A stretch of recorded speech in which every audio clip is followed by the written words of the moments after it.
তেলটা যখন গরম হয়ে আসবে তখন অল্প পরিমাণে লবণ এবং হলুদ দিয়ে সেদ্ধ করে রাখা খোসা ছাড়ানো আলু এবং মটরশুঁটিটা ভালো করে ভেজে নিতে হবে। তারপর ওই তেলের মধ্যে পেঁয়াজ কুচি করে ভালো করে লাল করে ভাজতে হবে।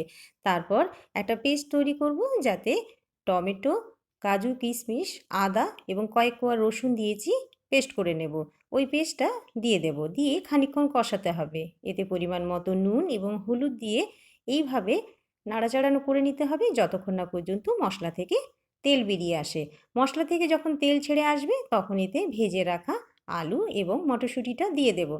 দিয়ে ভালো করে কষানো হয়ে গেলে এতে গরম জল দিয়ে দেব, দিয়ে খানিকক্ষণ ফুটতে দিতে হবে। ঝোলটা যখন ফুটে উঠবে তখন এতে ভেজে রাখা ধনে এবং জিরের গুঁড়ো দিয়ে ধনেপাতা কুচি দিয়ে দেব। এইভাবে তৈরি হয়ে গেল মটরশুঁটি দিয়ে আলুর দম। কেমন লাগলো কমেন্ট করে জানাবেন।